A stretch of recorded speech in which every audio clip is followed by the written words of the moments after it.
உங்கள் அனைவருக்கும் ஏலிம் சபையின் சார்பாக உங்களுக்கு ஈஸ்டர் வாழ்த்துக்களை மகிழ்ச்சியோடு தெரிவித்துக் கொள்கிறேன். ஆமென். ஹல்லேலூயா, ஹல்லேலூயா, ஹல்லேலூயா. இன்றைய தியானத்திற்காக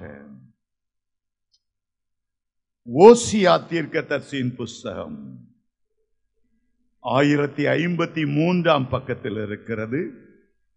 ஓசியா தீர்க்கதரிசியின் புஸ்தகம் 6வது அதிகாரம் 1053 பக்கம். ஓசியா 6ஆம் அதிகாரம் 2ஆம் வசனத்துக்கு நேராய் நம்முடைய சிந்தனைகளை திருப்புவோம். ஓசியா 6:2. 2 நாட்களுக்கு பின்பு அவர் நம்மை உயிர்ப்பிப்பார், 3ஆம் நாளில் நம்மை எழுப்புவார், அப்பொழுது நாம் அவருடைய சமூகத்தில் பிழைத்திருப்போம். 2 நாட்களுக்கு பின்பு அவர் நம்மை உயிர்ப்பிப்பார், 3ஆம் நாளில் நம்மை எழுப்புவார், அப்பொழுது அவருடைய சமூகத்தில் பிழைத்திருப்போம். ஓசியா தீர்க்கதரிசி தன்னுடைய தீர்க்கதரிசன கண்களால் இயேசு உயிரோடு எழும்புகிறதை கண்டு அந்த உயிர்த்தெழுந்த வல்லமையை தனக்கும் தேவ ஜனங்களுக்கும் கொண்டு வந்து தேவ ஜனங்களை பார்த்து சொல்லுகிறார், 2 நாட்களுக்கு பின்பு அவர் நம்மை உயிர்ப்பிப்பார். முதலாவது உயிர்ப்பிக்கிற ஒரு வல்லமை உயிரோடு எழுந்த ஆண்டவரிடத்திலிருந்து வருகிறது. 3ஆம் நாளில் நம்மை எழுப்புவார். முதலிலே உயிர்ப்பிப்பார், 2வது எழுப்புவார், 3வது வேதம் சொல்லுகிறது அப்பொழுது நாம் அவருடைய சமூகத்தில் பிழைத்திருப்போம். நாம் மரிப்பதில்லை, மரித்து உயிரோடு எழுந்தவருடைய நாமத்திலே நாம் பிழைத்திருப்போம். மரணத்தை காணாதபடி நாம் உயிரோடு எழுந்திருப்போம். அந்த பரலோக ராஜ்யத்திலே என்றென்றைக்கும் நாம் பிழைத்திருப்போம். இங்கே 3 வல்லமைகள் 3ஆம் நாளிலே உயிரோடு எழுந்த இயேசுவின் நாமத்திலே நமக்கு கொடுக்கப்படுகிறது. முதலிலே உயிர்ப்பிப்பார், எழுப்புவார், பிழைத்திருக்கும்படி செய்வார். நான் நேற்று தேவனுடைய செய்திக்காக காத்திருந்த போது என்னுடைய உள்ளத்தில் ஒரே ஒரு துணி துணித்துக் கொண்டே இருந்தது. 3ஆம் நாளில் 3ஆம் நாளில் 3ஆம் நாளில் நம்ம எல்லாருக்கும் தெரியும், 3ஆம் நாளிலே கானாவூரிலே கல்யாணம் நடந்தது. 3ஆம் நாளிலே தேவனுடைய ஆலயத்துக்கு போன எசேக்கியா, 3ஆம் நாள் ரொம்ப விசேஷமான ஒரு நாள். ஒவ்வொரு நாளும் ஆண்டவர் தம்முடைய காரியங்களை சிருஷ்டிக்கும் போது வெளிச்சம் உண்டாக கடவுது சொன்னார். ஆகாய மண்டலத்திலுடைய ஜலங்கள் ஒன்றாய் சேர வேண்டும் என்று சொன்னார். ஒவ்வொரு நாளும் தான் உண்டாக்கினதை பார்த்து நல்லது, அடுத்த நாள் உண்டாக்கினதை பார்த்து நல்லது. ஆனால் 3ஆம் நாளிலே 2 முறை நல்லது நல்லது என்று சொல்லுகிறதை ஆதியாகமத்திலே நாம் பார்க்கிறோம். ஆண்டவர் உயிரோடு எழும்புவதற்கு தேவாதி தேவன் ஒரு நேரத்தை குறித்திருந்தார். 3ஆம் நாளிலே அவர் உயிரோடு எழுப்பப்பட்டார். இயேசுவை யார் உயிரோடு எழுப்பினது? தேவதூதர்கள் அல்ல, கேராபீன்கள் சேராபீன்கள் அல்ல. வேதம் தெளிவாய் சொல்லுகிறது, இயேசுவை உயிரோடு எழுப்பினது பரிசுத்த ஆவியானவர். ரோமர் 8ஆம் அதிகாரம் 11ஆம் வசனம் இவ்விதமாய் சொல்லுகிறது, கிறிஸ்துவை மரித்தோரிலிருந்து எழுப்பினவருடைய ஆவி. அந்த ஆவியானவர் தான் உயிரோடு எழுப்பினாராம். திருத்துவத்தின் மூன்றாவது பகுதியான ஆவியானவர் பலமாய் அந்த கல்லறையில இறங்கின போது, இயேசுடைய சரீரத்தில் இறங்கின போது ஒரு விசேஷ உயிர்த்தெழுதலின் வல்லமை அவர் மேல் இறங்கினது. இனி மரிக்காமல் இருக்கக்கூடிய உயிர்த்தெழுந்த வல்லமை அவர் மேல் இறங்கினது.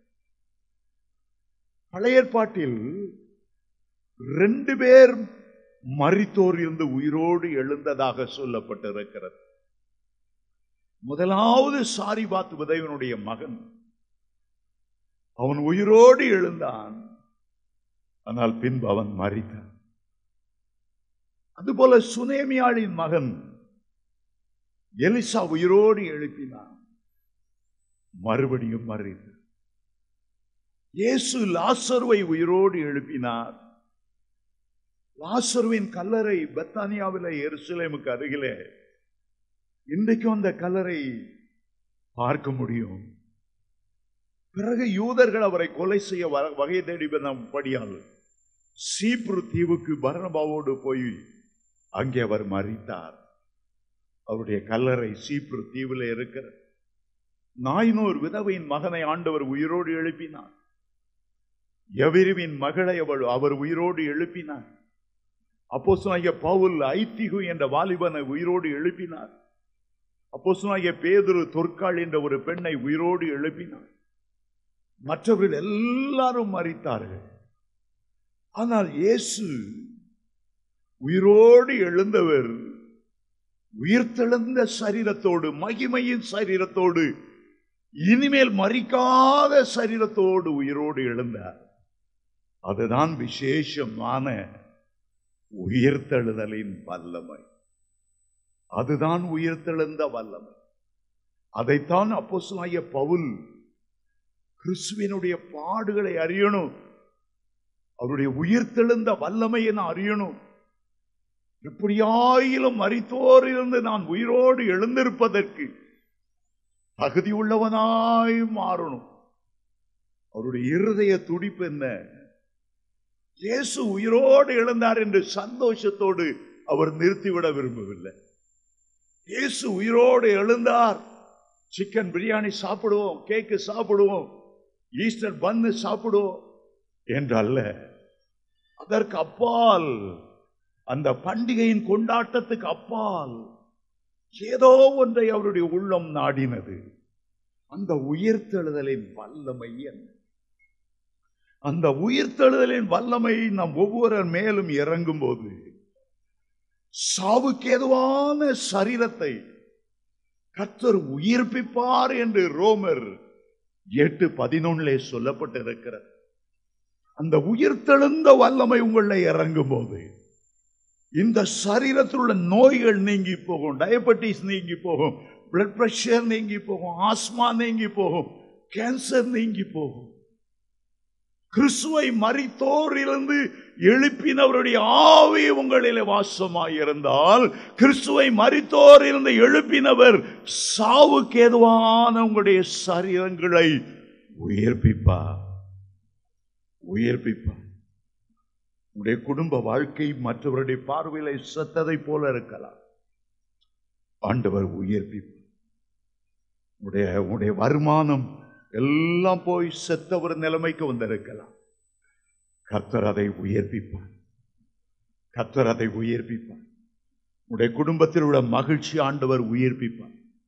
குடும்பத்தில் உள்ள சமாதானத்தை ஆண்டவர் உயிர்ப்பிப்பார்.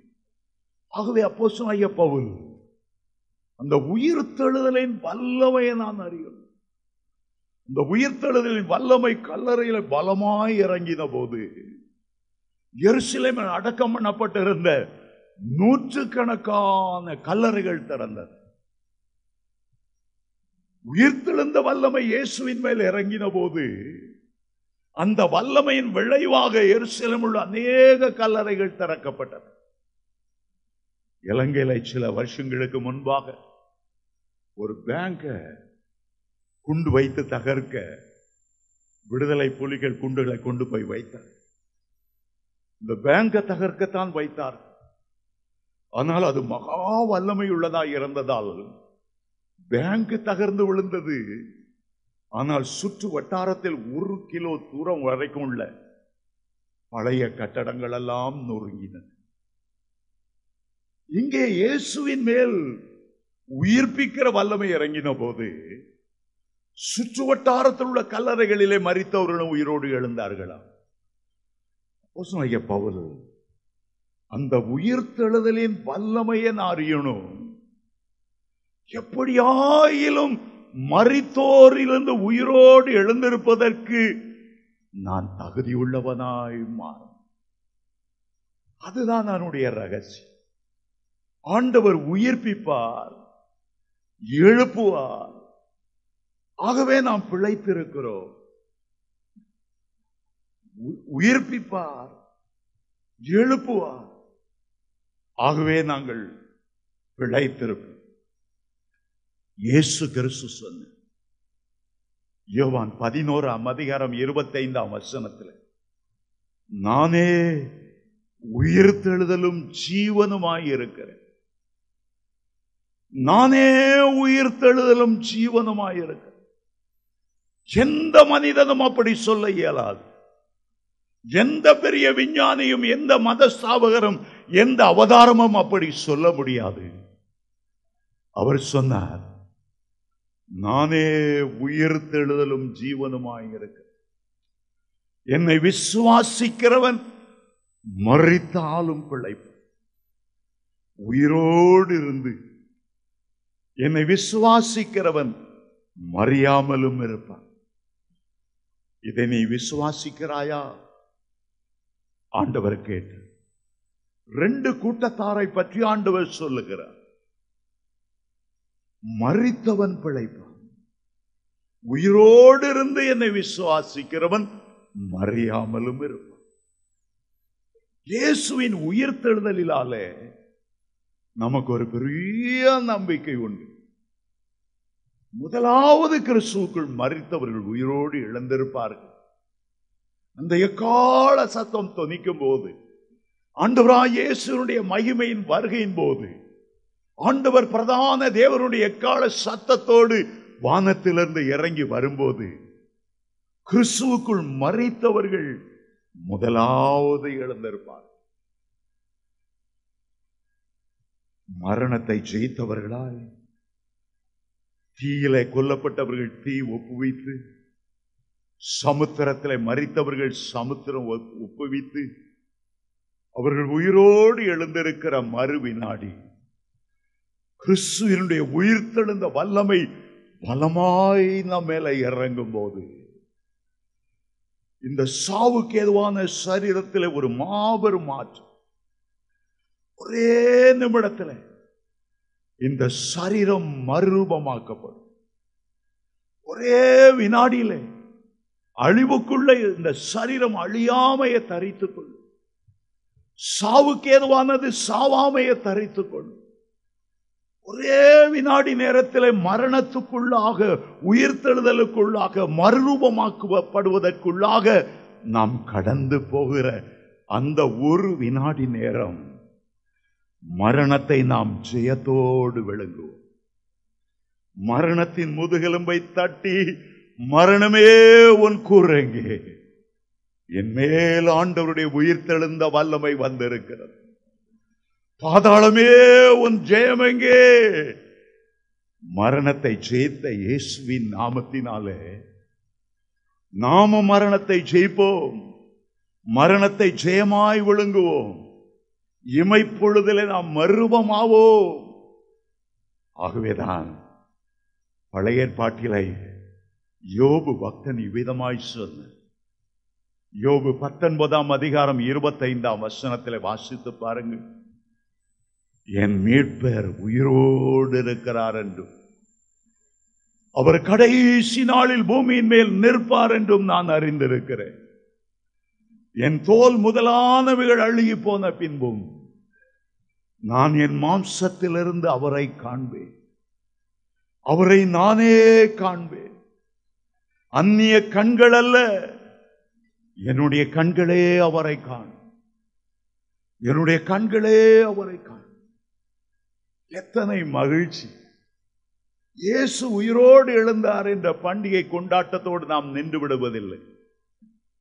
பரலோக ராஜ்யம் புசிப்பும் குடிப்பும் பண்டிகை கொண்டாட்டம் அது அல்ல. அது பரிசுத்த ஆவியினால் உண்டாகிற ஒரு பெரிய சந்தோஷம். ரஷ்யா தேசத்தில் ஒரு அமைதியான ஆலயத்தில் ஈஸ்டர் தினத்தை கொண்டாடி கொண்டு இருந்தார்கள். நீண்ட நேரம் பாடினார்கள், ஆராதித்தார்கள், ஆண்டவர்களை மகிழ்ந்தார்கள்.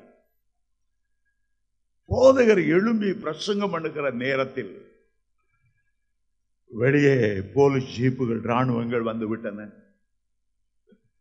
ஒரு போலீஸ் அதிகாரி ஆலயத்துக்குள்ள நுழைந்து வந்தார். அவர் சொன்னார், ஒரு ஆராதனை நடக்கக்கூடாது. கம்யூனிஸ்ட தேசத்தின் கொள்கை நீங்கள் எல்லாரும் அறிந்திருக்கிறீர்கள்.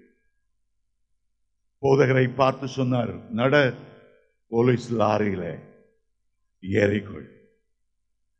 அவர் சொன்னார், ஐயா, எங்களுக்கு ஒரு மகிழ்ச்சியான பண்டிகை, ஈஸ்டர் பண்டிகை, ஒரு அரை மணி நேரம் பொறுத்துக் கொள்ளுங்கள், நான் லாரியில உங்களோடு வந்து விடுகிறேன். அவர்கள் சொன்னார்கள், அதெல்லாம் முடியாது, அதெல்லாம் முடியாது, முடியாது. சரி, ஒரு 10 நிமிடம் கொடுங்க, என்னுடைய செய்தியை என் ஜனங்களுக்கு சொல்லிவிட்டு நான் ஏறி விடுகிறேன். அதெல்லாம் முடியாது. 5 நிமிடம் முடியாது. 1 நிமிடம் முடியாது. சொன்னார், 3 வார்த்தை சொல்லிவிட்டு நான் வந்து சரி என்றார். 3 வார்த்தைக்கு மேல பேசக்கூடாது. அவர் எழுந்து கைகளை உயர்த்தி தன்னுடைய பலன் கொள்ளும் வரைக்கும் பலனால சத்தத்தை உயர்த்தி, என் மீட்பர் உயிரோடு இருக்கிறார், அவ்வளவுதான் சொன்னார். ஜனங்கள் எல்லாரும் எழுந்து நின்று, எங்கள் மீட்பர் உயிரோடு இருக்கிறார், எங்கள் மீட்பர் உயிரோடு இருக்கிறார், எங்களுடைய மீட்பர் உயிரோடு இருக்கிறார் கத்தி கத்தி சொல்ல ஆரம்பித்தார்கள். நிறுத்தவே இல்லை. போலீசார் அவரை கைது செய்து கொண்டு போனார்கள். ஜனங்கள் ஒரே ஆரவாரம், எங்கள் மீட்பர் உயிரோடு எழுந்தார். மரணத்தை அடக்க முடியவில்லை, அரசாங்கம் அவரை அடக்க முடியவில்லை. ரோம் அரசாங்கம் கல்லறையை சீல் வைத்து பார்த்து உயிரோடு எழுந்தவருடைய வல்லமை அடக்க முடியவில்லை. இந்த போலீசாரால் தேவனுடைய வல்லமை அடக்க முடியாது. எங்களுடைய போதகரை கைது செய்தவர்களால் தேவனுடைய உயிர்த்தெழுந்த வல்லமையை அடக்க முடியாது. ஆலயத்திலிருந்து வெளியே புறப்பட்டு போன எல்லாரும் எல்லா திசைகளிலும் போய், எங்கள் மீட்பர் உயிரோடு இருக்கிறார். நாள் முழுவதும் சத்தமிட்டார். இந்த பட்டணமே குலுங்கினது. எல்லாரும் அதை கேட்டார்கள். பரிசுத்த ஆவியின் வல்லமை கேட்டுக்கொண்ட யாவர் மேலும் இறங்கினது. அன்றைக்கு ஒரு பெரிய எழுப்புதல் வெடித்து சிதறினது. அந்த பட்டணமே ஆண்டவருக்குள்ளாய் வந்துவிட்டது. காரணம், என் மீட்பர், என் மீட்பர், என் மீட்பர், என் மீட்பர் இயேசு கிறிஸ்து தேவகுமாரர் உயிரோடு இருக்கிறார். கைகளை தட்டி ஆண்டவருக்கு நன்றி செலுத்துவோம். ஹல்லேலூயா, ஹல்லேலூயா. உயிரோடு எழுந்தவரே என்ற பாட்டை நாம் பாடுவோமா? ஹல்லேலூயா, ஹோசன்னா.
Hallelujah. Hosanna. Alleluia, Hosanna. Alleluia, Hosanna. இன்னும் சத்தமா Alleluia, Hosanna. Alleluia, Hosanna. Alleluia, Hosanna. Alleluia, Hosanna. மரணத்தை ஜெயித்தவரே, மரணத்தை ஜெயித்தவரே, உம்மை ஆராதனை செய்கிறோம். பாதாளம் வென்றவரே, உம்மை ஆராதனை செய்கிறோம். மரணத்தை ஜெயித்தவரே, உம்மை ஆராதனை செய்கிறோம். பாதாளம் வென்றவரே, உம்மை ஆராதனை செய்கிறோம். கரங்களை உயர்த்தி Hosanna, Alleluia, Hosanna. Alleluia, Hosanna. Alleluia, Hosanna. இன்னும் உயர்த்தி Alleluia, Hosanna. Alleluia, Hosanna. Alleluia, Hosanna. Alleluia, Hosanna.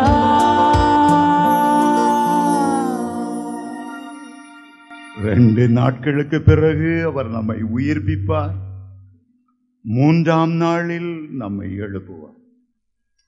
கர்த்தர் சித்தமானால் இந்த வேளையில மூன்றாம் நாளில் ஒரு 3 அல்லது 4 பகுதிகளை, அதனுடைய விசேஷம் என்ன, மூன்றாம் நாளின் விசேஷம் என்ன, மூன்றாம் நாளில் இயேசு உயிரோடு எழுந்ததின் ரகசியம் என்ன, ஒரு 4 காரியங்களை இன்றைக்கு உங்களுக்கு முன்பாக வைக்க விரும்புகிறேன்.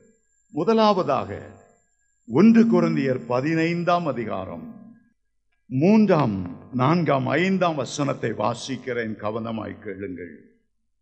1 கொரிந்தியர் 15ஆம் அதிகாரம் 3ஆம் 4ஆம் 5ஆம் வசனம். நான் அடைந்ததும் உங்களுக்கு பிரதானமாக ஒப்புவித்ததும் என்னவென்றால், கிறிஸ்துவானவர் வேத வாக்கியங்களின்படி நம்முடைய பாவங்களுக்காக மரித்து அடக்கம் பண்ணப்பட்டு வேத வாக்கியங்களின்படி 3ஆம் நாளிலே உயிரோடு எழுந்து, 3ஆம் நாளிலே வேத வாக்கியங்களின்படி அவர் மரித்தாராம், அடக்கம் பண்ணப்பட்டாராம். வேத வாக்கியங்களின்படி 3ஆவது நாளிலே உயிரோடு எழுந்தார். அருமையான தேவனுடைய பிள்ளைகளே, ஆண்டவருடைய உயிர்த்தெழுந்தல் ஏதோ தற்செயலாய் நிகழ்ந்துவிட்ட ஒரு சம்பவம் அல்ல. பழைய ஏற்பாட்டு காலத்திலிருந்து அத்தனை தீர்க்கதரிசிகளுக்கும் ஆண்டவர் உரைத்து அதன் பின்புதான் அவர் உயிரோடு எழுந்தார். கர்த்தர் தம்முடைய ஊழியக்காரர்களாகிய தீர்க்கதரிசிகளுக்கு அறிவியாமல் ஒரு காரியத்தையும் செய்யார் என்று ஆமோஸ் 3:7 வாசிக்கும். பழைய ஏற்பாட்டில் அத்தனை முறை தீர்க்க தரிசனம் ஆண்டவர் உரைத்தார். எம்மாவூருக்கு போன சீஷர்களுக்கு தீர்க்கதரிசிகள் உரைத்த தீர்க்க தரிசனங்கள் தெரியவில்லை, வேத வசனங்கள் தெரியவில்லை. ஆண்டவர் 3ஆம் நாளில உயிரோடு எழுந்திருப்பார் என்று சொன்ன ரகசியம் தெரியாததினாலே அவர்கள் துக்க முகமுடையவராய் எம்மாவூரை நோக்கி போய் கொண்டிருந்தார். உள்ளத்தில் ஒரு கலக்கம், ஐயோ அவர் மரித்து போனாரே, அவரை கொடுமையாய் சிலுவையில் அறைந்தார்கள், அவரை மரித்ததை, அவர் சிலுவையில் உயிரை கொடுத்ததை அவர்கள் கண்டிருந்தார். ஆனால் உயிரோடு எழும்புவதை, அந்த தீர்க்கதரிசன வார்த்தை அவர்கள் காணவில்லை. ஆண்டவர் இயேசுதாமே அவர்களோடு கூட போனார். போகும்போது அவர்களை பார்த்து கேட்டார், ஏன் நீங்கள் துக்க முகமுடையவர்களாய் ஒருவரோடு ஒருவர் பேசிக்கொள்ளுகிற காரியம் என்ன? ஒருவரோடு ஒருவர் பேசிக்கொள்ளுகிற காரியம் மரித்த இயேசுவை பற்றி, மரித்த இயேசுவை பற்றி. அவருடைய உயிர்த்தெழுதலை குறித்து அவர்கள் பேசவில்லைவே, அவர்கள் அறியாமல் இருந்தார்கள். இயேசு வேத வாக்கியங்களை விளக்கி காட்ட காட்ட காட்ட எப்படி அவர் தீர்க்க தரிசனங்கள் நிறைவேறும்படி வந்தார், வேத வசனங்களின்படி சிலுவையில மரித்தார், வேத வசனப்படி அவர் உயிரோடு எழுந்தார். ஆண்டவர் அதை பேச பேச லூக்கா 24:32 சொல்லுகிறது, அவர் வேத வசனங்களை நமக்கு விளக்கி காண்பித்த போது நம்முடைய இருதயம் கொழுந்து விட்டு எரிந்ததல்லவா. நம்முடைய உள்ளத்தை கொழுந்து விட்டு எரிய செய்வது தேவனுடைய வாக்குத்தத்தம். அணைந்து போயிருக்கிற உள்ளத்தை அனல் மூட்டி எழுப்பக்கூடியது வேத வசனம். சங்கீதம் 39:3 தாவீது சொல்லுகிறார், நான் நலமானதையும் பேசாமல் நான் அமர்ந்திருந்தேன், ஆனால் அவருடைய வார்த்தைகளை தியானித்த போது எனக்குள்ளே அக்கினி மூண்டு. வேத வசனங்கள் சாதாரண புத்தகத்தில் எழுதப்படுகிற புஸ்தகம் போல அல்ல. வேத வசனம் ஆவியாயும் ஜீவனுமானது. வானமும் பூமி ஒளிந்து போனாலும் ஆண்டவருடைய வசனம் ஒருபோதும் ஒளிந்து போவதில்லை. எபிரேயர் 4:12 சொல்லுகிறது, அது இருபுறமும் கருக்குள்ள பட்டயம் போல அதை உயிர்ப்பிக்கிற வல்லமையுடையதாக இருக்கிறது. அது ஆவியும் ஜீவனுமாயும் கணுவையும் ஊனையும் பிரிக்கக்கூடிய, வகையறுக்கக்கூடிய பட்டயம் போல இருக்கிறது. இந்த வேத வசனத்தை சொல்ல சொல்ல சொல்ல லூக்கா 24:27 ஆண்டவர் மோசே முதலானவர்கள் சொன்ன அத்தனை தீர்க்க தரிசனங்களையும் அவருக்கு விவரித்து காண்பித்தார். ஆண்டவர் வேத வசனம் ஒவ்வொன்றும் தன்னை பற்றி என்ன சொல்லுகிறது அதை பற்றி ஜாக்கிரதையாயிருந்தார். சிலுவையில தாகமாயிருக்கிறேன் என்று ஆண்டவர் சொல்லும் போது கூட அந்த வசனம் இவ்விதமாய் சொல்லுகிறது, வேத வசனம் நிறைவேறத்தக்கதாக தாகமாயிருக்கிறேன் என்று சொன்னார். அந்த சிலுவையில தொங்கும் போது கூட அவருடைய இருதய துடிப்பு என்ன? வேத வசனம் நிறைவேறணும், வேத வசனம் நிறைவேறணும். தாகமாயிருக்கிறது என்று 22ஆம் சங்கீதத்தில் எனக்கு கசப்பான காடியை கொடுப்பார்கள், அந்த வேத வசனம் நிறைவேற வேண்டுமே. ஆகவே சிலுவையின் அத்தனை வேதனைகள் மத்தியிலும், அத்தனை இரத்தம் சிந்துதல் மத்தியிலும், அத்தனை பரிகாசங்கள் நிந்தைகள் மத்தியிலும் வேத வசனம் நிறைவேற வேண்டுமே என்ற எண்ணம் தான் அவருடைய சிந்தனையை நிரப்பி இருந்தது. ஆண்டவருடைய வார்த்தையினுடைய ஒரு உறுப்பாகிலும் வானமும் பூமி ஒளிந்து போனாலும் ஒளிந்து போவது வேத வசனத்தை நிறைவேற்றணும். 3ஆம் நாளிலே உயிரோடு எழுந்திருப்பார். மரித்த உடனே அவர் பாதாளத்துக்கு இறங்கினார். காலை 9 மணிக்கு சிலுவையில் அவரை அறிந்தார்கள். 3 மணிக்கு அவர் உயிர் போகிறது. அதற்கு முன்பாக சிலுவையில் அறையப்பட்ட கள்ளனை பார்த்து சொன்னார், இன்றைக்கு நீ என்னோடு பரதேசியில் இருப்பாய். ஆண்டவர் மரித்த போது பாதாளத்துக்குள் இறங்கினார். சிறைப்பட்ட பரிசுத்தவான்கள் அந்த பாதாளத்தின் மேல் பகுதியில ஆபிரகாமின் மடி என்று தேற்றப்படுகிற ஒரு இடத்தில் அமர்ந்திருந்தார்கள். அங்கே சிறைப்பட்டவர்களை சிறையாக்கினார். பாதாளத்துக்கு இறங்கினவுடன் மரணத்தின் அதிபதியான பிசாசை தன்னுடைய மரணத்தினாலே ஜெயித்தார். பாதாளத்தில் இறங்கினவுடனே சாத்தானுடைய கையில் இருந்த மரணத்தின் திறவுகோல்களை, பாதாளத்தின் திறவுகோல்களை பிடுங்கினார். ஆகவேதான் வெளிப்படுத்தல் 1:8 சொன்னார், மரித்தேன் ஆனாலும் சதா காலங்களிலும் உயிரோடு இருக்கிறேன், மரணத்துக்கும் பாதாளத்துக்கும் உரிய திறவுகோல்களை உடையவராயிருக்கிறார். அதற்கு பிறகு பாதாளத்தின் ஆழத்துக்கு சென்றார். நோவா காலத்தில் கீழ்ப்படியாத ஆவிகளுக்கு அவர் பிரசங்கித்தார். அவர்கள் பிரசங்கித்தாரே தவிர மீட்பு உண்டாக்க முடியவில்லை. காரணம், ஒரே தரம் மரிப்பதும் பின்பு நியாய தீர்ப்பு அடைவதும் அவர்களுக்கு நியமிக்கப்பட்டிருந்தது. 120 வருஷம் நோவா பிரசங்கித்தும் மனம் திரும்பாமல் போன ஆவிக்கு ஒரு இன்ஃபர்மேஷன், ஒரு செய்தி கொடுத்த, என்ன நடக்கிறது என்பதை பற்றி. சாதாரணமாக இந்தியா பிரதமர் மன்மோகன் சிங் ஒருவேளை அமெரிக்காவில் உள்ள ஒபாமாவுடைய அழைப்பை ஏற்று அணு ஆயுதங்களை குறித்து அங்கு பேச போகிறார். முக்கியமான சம்பவங்களை நிகழ்த்தும் போது சென்னையில் உள்ள சில தமிழர்கள், நம்முடைய தேச பிரதமர் மந்திரி வந்திருக்கிறாராம், ஒரு மாலை அணிவித்து ஒரு ஷால் போட்டு அவருடைய என்ன நடக்கிறது கேட்போம். மன்மோகன் சிங் அவர்களோடு ஒரு 10 நிமிடம் 15 நிமிடம் செலவழிக்கிறார். ஆனால் அங்குள்ள இந்திய மக்களை சந்திக்க வேண்டும் என்பது அவருடைய நோக்கம் அல்ல. அவருடைய முக்கியமான நோக்கம் சிறைப்பட்டவர்களை, பாதாளத்தில் சிறை வைக்கப்பட்ட பரிசுத்தவான்களை அவருடைய சிறை மீட்டு உன்னதத்துக்கு ஏறி பரதேசி ஏற்படுத்தி ஆவிகள் இளைப்பாறுகிற ஸ்தலத்தை ஸ்தாபித்து அந்த சிலுவையில் அறையப்பட்ட கள்ளனையும் அந்த பரதேசியில இளைப்பாறுகிற இடத்துல வைத்து 3ஆம் நாள் ஆனபோது அவர் மற்ற எல்லாவற்றையும் வேத வாக்கியம் நிறைவேறத்தக்கதாக அவர் அங்கிருந்து பரலோகத்துக்கு போகவில்லை, பிதாவிடத்தில் போகவில்லை. உயிர்த்தெழுந்த இயேசுவை மகதலேனா மரியாள் சந்திக்க வந்தபோது, நான் இன்னும் பிதாவிடத்தில் போகவில்லை, என்னை தொடாதே, என்னை தொடாதே. 40 நாட்கள் கழித்துதான் அவர் மேகத்தின் மேல் ஏறி பிதாவை சந்திக்க அவர் போனார். பிதாவினுடைய வலது பார்சத்தில் உட்கார்ந்தார் என்று வேதம் சொல்லுகிறது. இந்த பரதேசை ஏற்படுத்தின பிறகு பழைய ஏற்பாட்டு பரிசுத்தவான்களோடு உட்கார்ந்து பேசிக் கொண்டிருக்கிற நேரம் இல்லை. வேத வாக்கியங்கள் நிறைவேறும்படி 3ஆம் நாளிலே அவர் சரியாய் உயிரோடு எழுந்தார். வேத வாக்கியங்களின்படி உயிரோடு எழுந்தார்.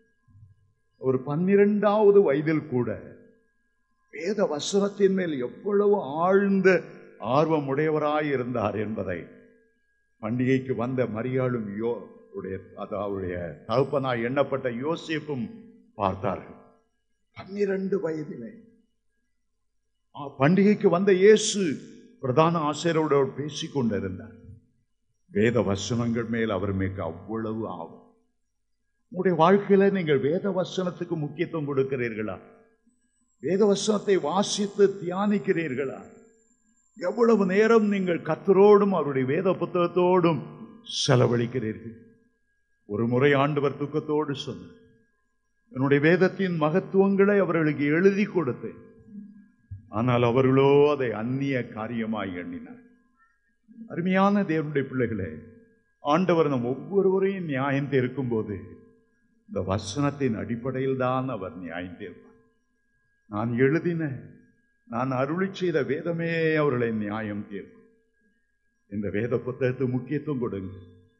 ஆண்டவர் இயேசு எவ்வளவு முக்கியத்துவம் கொடுத்தார், எவ்வளவு முக்கியத்துவம் கொடுத்தார். ஜெபாலயத்துக்கு செல்லும் போது பிறந்திருக்க வேதாகமத்தை எடுத்து ஏசாயா 61ஆம் அதிகாரத்தில் தன்னை குறித்து என்ன எழுதப்பட்டு இருக்கிறது அதை கப்பர்நகும் தேவாலயத்தில் எடுத்து வாசித்தார் என்று லூக்கா 4:18 வாசிக்கிறார். வேத வாக்கியங்களின்படியே அவர் 3ஆம் நாளிலே உயிரோடு இந்த உயிர்த்தெழுந்த பண்டிகையின் மீது சங்கீதக்காரனை போல இரவும் பகலும் கர்த்தருடைய வேதத்தில் தியானமாய் இருக்கிற மனுஷன் பாக்கியவான். சங்கீதம் 1ஆம் அதிகாரம் 2ஆம் 3ஆம் வசனம் இவ்விதமாய் சொல்லுகிறது, கர்த்தருடைய வேதத்தின் மேல் பிரியமாயிருந்து இரவும் பகலும் அதை தியானிக்கிறவன் பாக்கியவன். அவன் நீர்க்கால்கள் ஓரமாய் நடப்பட்டு தன் காலத்தில் தன் கனியை தந்து இலையுதிராதிருக்கிற மரத்தை போல இருப்பான். அவன் செய்வதெல்லாம் வாய்க்கும். அவன் செய்வதெல்லாம் வாய்க்கும்.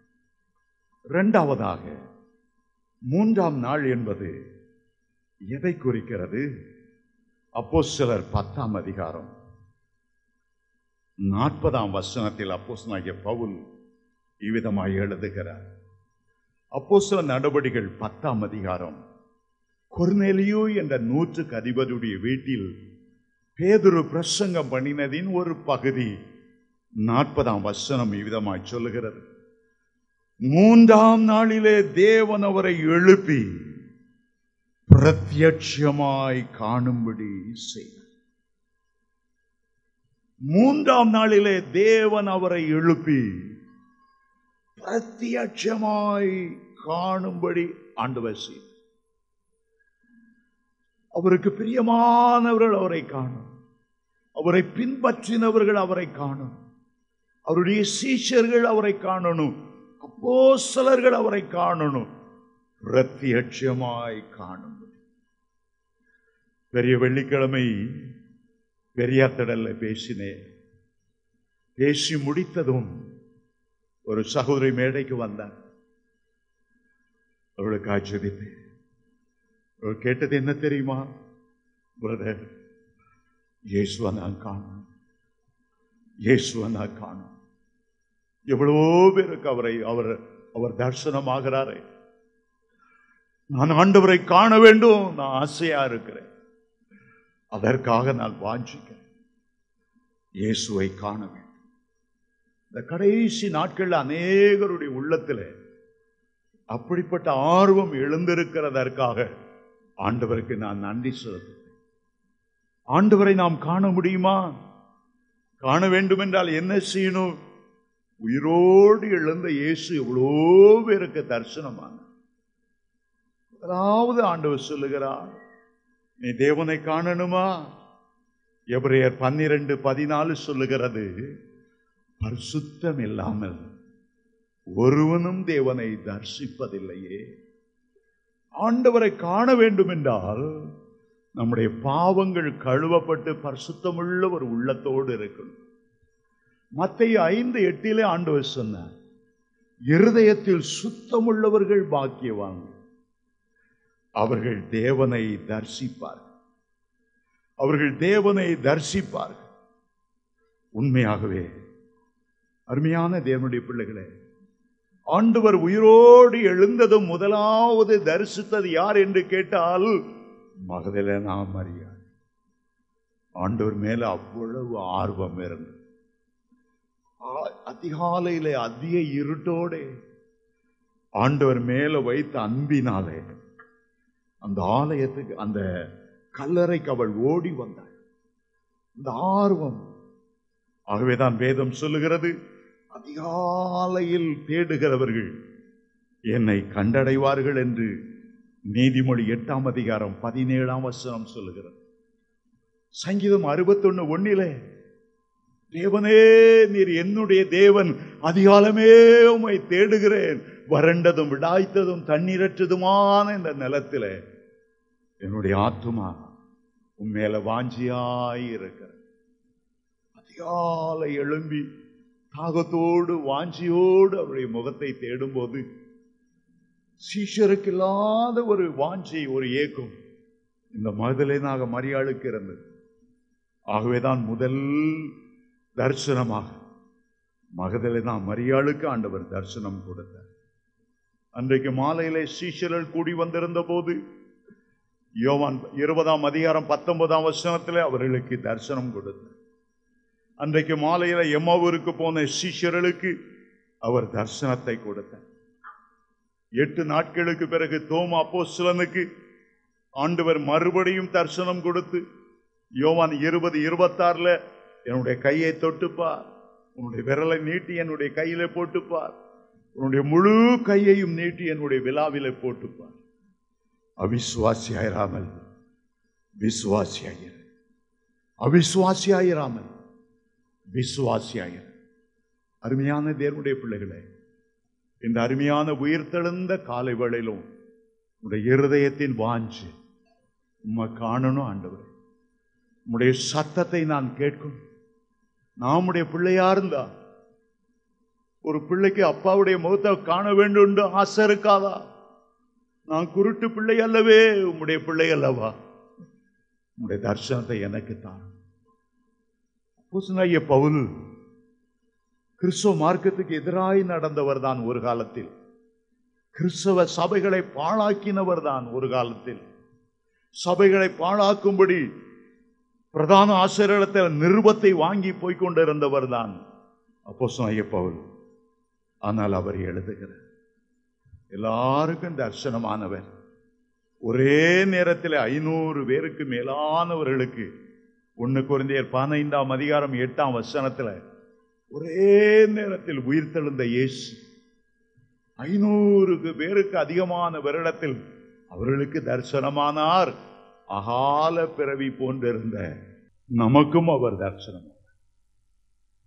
ஒரு முறை நான் அந்த பல்லாவர மலையில என் நண்பனோடு முழு இரவும் ஜெபம் பண்ணி கொண்டிருந்த போது, ஏர்போர்ட்டுக்கு எதிரில் இருக்கிற இந்த பல்லாவர மலையில ராத்திரி 10 மணிக்கு ஏறுவது உண்டு. விடிய விடிய நானும் என்னுடைய நண்பனும் ஜெபிப்பதுண்டு. ஜெபிக்கும் போது ஒரு இரவு அவன் திடீரென்று பரவசமானான், துள்ளினான். அடக்க முடியல. 10 நிமிடம் ஆனந்த பரவசத்தில் இருந்து அவன் அவனை தட்டி தட்டி தட்டி என்னப்பா என்னப்பா என்று கேட்டான். இயேசுவை தரிசித்தேன், என்ன அழகு, என்ன கொள்ளை அழகு. அவன் அப்படி அலறுகிறான், துடிக்கிறான். நேரம் கழித்து கேட்ட, எப்படி இருந்தார் இயேசு? இந்த படத்துல எல்லாம் இயேசுநாதர் படத்தை பார்க்கிறோமா, அப்படி இருந்தாரா? இல்ல இல்ல இல்ல, இந்த படத்துக்கும் அவருக்கும் சம்பந்தமே இல்லை. எவ்வளோ மகிமை, ராஜா எவ்வளோ பிரகாசம், ராஜரீக தோற்றம், ஆளுகை உள்ள தோற்றம். வீரமாய் அவரை பார்த்தேன். அவருடைய கண்கள் அப்படி அழகு, அவருடைய முடி அப்படி அழகு. விவரித்து விவரித்து சொல்லிக் கொண்டே இருந்தார். எனக்கு அதுவரையிலும் இயேசுவை பார்க்க வேண்டும் என்று அவ்வளவு ஆர்வம் இருந்ததில்லை. அன்றைக்கு அவன் சொன்னதிலிருந்து எனக்கு ஒரே ஆர்வம். அன்னையிலிருந்து நான் வேற ஒரு காரியத்துக்கும் ஜெபிக்கிறது. ஆண்டவரை பார்க்கணும் பார்க்கணும் பார்க்கணும். ஒரு போதரிடத்துல போய் கேட்டேன், இயேசுவை பார்க்க நான் என்ன செய்யணும்? அவர் சொன்னார், லாங் பாஸ்டிங் போயிருங்க, அறைய பூட்டிடுங்க, நீங்க உண்டு இயேசு உண்டு, அவரையே தியானம் பண்ணுங்க. 21 நாள் அப்படி இருந்தது. ஆனால் அந்த நேரம் ஆண்டவர் எனக்கு வெளிப்படுத்த சில வாரங்கள் என்னுடைய அலுவலகத்துக்கு போகிற வழியில திடீரென்று என் மேல ஒரு அபிஷேகம் இறங்கினது. ஒரு பரலோக வல்லமை, ஒரு பரலோக எலக்ட்ரிசிட்டி என்னை கிரிப் பண்ணத போல என்னால் அசைய முடியவில்லை. கைகாலெல்லாம் நடுங்கினது. ஆகாயத்தை பார்த்த போது அந்த அன்பின் சொருபியை முகாமுகமாய் காணும்படி ஆண்டவர் கிருபை செய்தார். அவ்வளோ அழகாய் இருந்த போதிலும் அவருடைய கண்கள் துயரமிக்கதாயிருந்தது. கண்ணீர் பொங்கி வழிவதற்கு எத்தனமாயிருக்கிறதை கண்டு, ஏன் அழுகிறீர் ஆண்டவரை? ஏன் உங்களுடைய முகத்தில் எவ்வளவு துக்கம்? ஒரு பக்கம் கம்பீரமானவராய் ராஜரீகமாயிருக்க, மறுபக்கம் கண்ணீர் நிறைந்த கண்ணீர் உடையவராய் இருக்க. ஆண்டவர் பேசினார், கிறிஸ்தவர்கள் என்று அழைக்கப்படுகிற என் ஜனங்கள் திரும்ப திரும்ப பாவத்தினால் திரும்ப திரும்ப என்னை சிலுவையில் அறைந்து கொண்டிருக்கிறார்.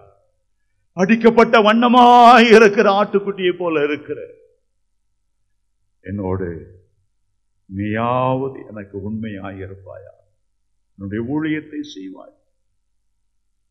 இந்த தரிசனம்தான் 16 ஆண்டுகள் வருமான வரி இலாக்காவிலே பணியாற்றிய வேலையை ராஜானாமா செய்யும்படி செய்தார். ஆண்டவர் உயிர்த்தெழுந்த ஆண்டவர் உங்களுக்கு தரிசனம் கொடுக்காமல் இருப்பாரா? உண்மையாய் தேடும்போது 2 நாளாகவும் 15:2 சொல்லுகிறது, நீங்கள் கர்த்தரோடு இருந்தால் அவர் உங்களோடு இருப்பார். நீங்கள் அவரை தேடினால் அவர் உங்களுக்கு தென்படுவார். நீங்கள் அவரை தேடினால் உங்களுக்கு தென்படுவார். நீங்கள் அவரை விட்டு விட்டீர்களே ஆகில் அவர் உங்களை விட்டு விடுவார். ஆகவேதான் ஏசாயா 55:6 சொன்னார், கர்த்தரை கண்டடையத்தக்க நேரத்தில், கர்த்தரை கண்டடையத்தக்க நேரம் அந்த நேரத்தில் அவரை தேடுங்கள். அவர் சமீபமாய் இருக்கையில் அவரை நோக்கி கூப்பிடுங்கள் என்று ஆண்டவர் சொன்னார். அருமையான தேவனுடைய பிள்ளைகளே, மூன்றாவதாக மத்தேயு 27 அதிகாரம் 64 வசனத்தை நான் வாசிக்க விரும்புகிறேன். மத்தேயு 27 அதிகாரம் 64 வசனம். ஆகையால் அவனுடைய சீஷர்கள் ராத்திரியிலே வந்து, 63 வசனத்தை கூட நான் வாசிக்க விரும்புகிறேன். பிலாத்துவிடத்திலே பிரதான ஆசாரியர்கள் கூடி வந்து சொல்லுகிற வார்த்தைகள் அவைகள். அந்த பிரதான ஆசாரியர்கள் என்ன சொல்லுகிறார்கள்? பிலாத்துவை ஆண்டவனே என்று அழைத்து, அந்த எத்தன் உயிரோடு இருக்கும்போது 3 நாட்களுக்கு பின்பு எழுந்திருப்பேன் என்று சொன்னது எங்களுக்கு ஞாபகம் இருக்கிறது.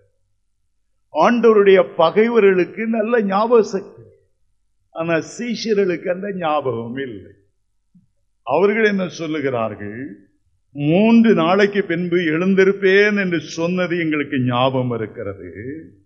ஆகையால் அவனுடைய சீஷர்கள் ராத்திரியில வந்து அவனை களவாய் கொண்டு போய் மரித்தோரிலிருந்து எழுந்தான் என்று சொல்லாத படிக்கும், முந்தின எத்தை பார்க்கிலும் பிந்தின எத்து கூடியதாய் இருக்காத படிக்கும்,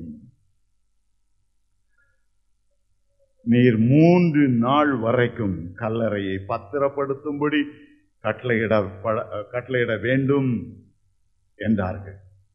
அந்த கல்லறையை பத்திரப்படுத்த வேண்டும். 66 வசனம் சொல்லுகிறது, அவர்கள் போய் கல்லறைக்கு முத்திரை போட்டு காவல் வைத்து கல்லறையை பத்திரப்படுத்தினார். நம்முடைய ஆண்டவர் வானத்திலும் பூமியிலும் சகல அதிகாரம் உடையவர். 3ஆம் நாள் உயிரோடு எழுந்திருப்பேன் என்று சொன்னவர் இப்போது இந்த கல்லறைக்கு இந்த போர்ச்சவர்கள் போய் முத்திரையிட்டு காவலாளிகளை வைத்து பாதுகாக்கிறார்கள். அவருடைய மகா வல்லமைக்கு முன்பாக இந்த சின்ன பிரதான ஆசாரியர்களுடைய சின்ன குட்டி அரசாங்கங்கள் ஏமாத்திரம். அவருடைய பரம சேனையில் கோடான கோடி தேவதூதர்களில ஒரு தேவதூதன் இறங்கி வந்தான். 28 அதிகாரம் 2 வசனம் சொல்லுகிறது, அப்பொழுது பூமி மிகவும் அதிரும்படி கர்த்தருடைய தூதன் வானத்திலிருந்து இறங்கி வந்து வாசலில் இருந்த கல்லை புரட்டி தள்ளி அதன் மேல் உட்கார்ந்தான்.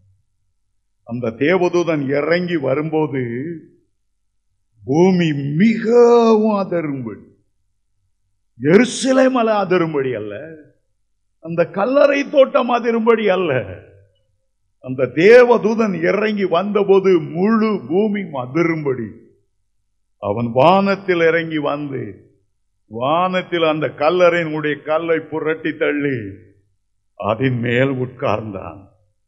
3ஆம் வசனம், அவனுடைய ரூபம் மின்னலை போலவும் அவனுடைய வஸ்திரம் உறைந்த மழையை போலவும் வெண்மையாகவும் இருந்தது.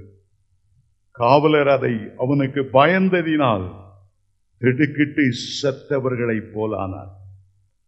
இந்த 3ஆம் நாள் நடந்த சம்பவம் ஒன்றை நமக்கு சொல்லுகிறது. இயேசுவை கல்லறைக்குள் அடக்கி வைக்க முடியவில்லை, இயேசுவை மரணத்தினால் அடக்கி வைக்க முடியவில்லை, இயேசுவை பாதாளத்தினால் அடக்கி வைக்க முடியவில்லை, இயேசுவை சாத்தானுமானுடைய சகல சேனைகளும் அந்தகார வல்லமைகளும் இப்பிரபஞ்சத்தின் லோகாதிபதிகளும் வானமண்டலத்து பொல்லாத ஆவிகளின் சேனைகளும் ஆண்டவரை அடக்கி வைக்க முடியவில்லை. நம்முடைய ஆண்டவர் உயிரோடு எழுந்தார். நம்முடைய குடும்பத்தில் இருக்கிற ஒரு தேவதூதன் இறங்கி வந்த போது இந்த கல்லை புரட்டி தள்ளினார். அந்த கல்லை புரட்டி தள்ளினார். ஒருவேளை மகளை நாம் மரியாள் சிந்தித்து இருக்கக்கூடும், யார் எங்களுக்காக இந்த கல்லை புரட்டி தள்ளுவார்கள்? அருமையான தேவனுடைய பிள்ளைகளே, உங்களுக்காக யாவையும் செய்து முடிக்கிற ஆண்டவர் ஜெயங்கொண்டவராய் உயிரோடு எழுந்தார். சத்துருவின் தலையை நசுக்கினவராய் ஜெயங்கொண்டு எழுந்தார். மரணத்தின் அதிபதியான பிசாசை தன்னுடைய மரணத்தினாலே ஜெயித்து உங்களுக்கும் எனக்கும் வல்லமை கொடுக்கும்படி அவர் உயிரோடு எழுந்தார். அந்த ஆட்டுக்குட்டியானவருடைய இரத்தத்தினாலும் சாட்சியின் வசனத்தினாலும் சாத்தானை ஜெயிக்கிற வல்லமை கொடுத்திருக்கிறார். மரணம் உங்களை அடக்கி வைக்க முடியாது. எக்கால சத்தம் தொனிக்கும் போது நீங்கள் உயிரோடு எழுந்திருப்பீர்கள். பிரேத குழியில் உள்ளவர்கள் தேவகுமாரனுடைய சத்தத்தை கேட்கும் காலம் வரும். அது இப்பொழுதே வந்திருக்கிறது. இயேசு உயிரோடு எழுந்ததினாலே நமக்கு உயிர்த்தெழுதலை நம்பிக்கை கொடுத்திருக்கிறார். எக்கால சத்தம் தொனிக்கும் போது 2 கொரிந்தியர் 3:18 சொல்லுகிறது, இமைப்பொழுதிலே நாம் மறுரூபமாக்கப்பட்டு மகிமையின் மேல் மகிமை அடைவோம். அந்த மகிமையின் ராஜாவோடு கூட என்றென்றைக்கும் நாம் வாசம் பண்ணுவோம். ஆமென். உயிர்த்தெழுந்த வல்லமையிலே அவருக்கு ஒப்பானவர்கள் ஒருவரும் இல்லை. அந்த நம்பிக்கை ஆண்டவர் நமக்கு கொடுத்தபடியால் நாம் எல்லாரும் எழுந்து நின்று ஆண்டவரை மகிமைப்படுத்தோம். உயிரோடு எழுந்தவரை என்ற பாடலை நாம் மறுபடியும் பாடும்போது, ஓ அந்த உயிர்த்தெழுந்தலின் வல்லமை இப்போது உங்க மேல இறங்கி வரட்டும். இந்த நேரம் கர்த்தர் உயிர்த்தெழுந்த வல்லமையால் உங்களை சந்திக்கிற நேரம். இந்த நேரம் உங்களுடைய சரீரத்தில் அற்புதங்கள் அடையாளங்கள் நடக்கிற ஒரு நேரம். இந்த நேரத்தில் உங்களுடைய ஆத்துமாவிலே ஒரு பெரிய வெளிச்சத்தை கர்த்தர் உண்டாக்குகிற நேரம். ஜெபிக்க முடியாதபடி தடையாயிருந்த கற்கள் உருட்டி தள்ளப்படுகிற ஒரு நேரம். உங்க சந்தோஷத்தை தடுத்து கொண்டிருந்த எந்த கற்கள் முத்திரையிட பட்டு இருந்தாலும் கூட கர்த்தர் அதை புரட்டி போட வல்லமை உள்ளவராய் இருக்கிறார். இந்த நேரம் உங்களுடைய நேரம். இந்த நேரம் கர்த்தருடைய நேரம். இந்த நேரம் மகிமை உங்கள் மேல் இறங்குகிற நேரம். இந்த நேரம் உயிர்த்தெழுதலின் வல்லமை இறங்கி வருகிற நேரம். இயேசுவானவர் மகிமையின் நம்பிக்கையாக உங்களுக்குள்ளே இறங்கி வருகிற ஒரு நேரம். கைகளை தட்டி ஆண்டவருக்கு நன்றி செலுத்துங்க. பிரியமானவர்களே, உங்கள் வாழ்க்கையில் சோதனையா, தோல்வியா, வியாதியா, மனபாரமா? எங்களிடம் பகிர்ந்து கொள்ளுங்களேன். உங்கள் பிரச்சனைகளுக்காக சகோதரர் சாம் ஜெபதுரை அவர்கள் ஊக்கமாக ஜெபித்து ஆலோசனை வழங்குவார்கள். எங்கள் அலுவலக ஊழியர்கள் தொடர் சங்கிலி ஜெபம் மூலம் உங்கள் தேவைகளுக்காக கர்த்தரின் பாதத்தில் கண்ணீருடன் ஜெபிப்பார்கள். மட்டுமல்ல, உங்கள் அவசர ஜெப தேவைகளுக்கு ஜெபித்து மன்றாட எங்கள் ஜெப வீரர்கள் காத்துக் கொண்டு இருக்கின்றனர். இன்றே எங்களுக்கு எழுதுங்கள். கர்த்தராகிய இயேசு கிறிஸ்து நிச்சயமாக அற்புதம் செய்வார். பிரியமானவர்களே, 16 ஆண்டுகளாய் வருமான வரி இலாக்காவில் பணியாற்றிக் கொண்டிருந்த சகோதரர் சாம் ஜெபதுரை அவர்கள் தேவனுடைய உன்னதமான அழைப்பிற்கு கீழ்ப்படிந்து தனது வேலையை ராஜினாமா செய்து கர்த்தருடைய முழுநேர ஊழியத்திற்காக 1985 ஆண்டு தன்னை ஒப்புக் கொடுத்தார். கர்த்தரின் விசேஷித்த கிருபையால் வல்லமையான எழுத்துக்களின் மூலம் 700க்கும் மேற்பட்ட புத்தகங்களை எழுதி வெளியிட்டுள்ளார்கள். கர்த்தர் தந்த பாரத்தின் வெளிப்பாடான அன்றொன்றுள்ள அப்பம் என்ற தின தியான நூல் இன்று இந்தியாவில் மட்டுமின்றி உலகமெங்கும் பல்லாயிரக்கணக்கான குடும்ப ஜெபங்களில் ஒரு முக்கிய அங்கம் வகிக்கிறது. சகோதரர் சாம் ஜெபதுரை அவர்கள் எழுதிய நூல்கள், செய்தி ஒலி மற்றும் ஒளி நாடாக்கள் அடங்கிய அட்டவணையை இலவசமாக பெற்றுக்கொள்ள இன்றே எங்களுக்கு எழுதுங்கள். உங்கள் வாழ்வில் மேலும் மாறுதல்கள் ஏற்பட, இயேசு கிறிஸ்துவை இன்னும் அதிகமாய் தெரிந்து கொள்ள, அவருடைய ஆசீர்வாதங்களை பெற்றுக்கொள்ள ஒவ்வொரு வாரமும் புதன்கிழமைகளில் எங்கள் அலுவலகத்தில் மாலை 6 மணிக்கு நடைபெறும் கூட்டங்களில் பங்கு பெறுங்கள். கர்த்தராகிய இயேசு கிறிஸ்துவின் அற்புதங்களையும் ஆசீர்வாதங்களையும் பெற்றுக்கொள்ள அன்போடு உங்களை அழைக்கிறோம்.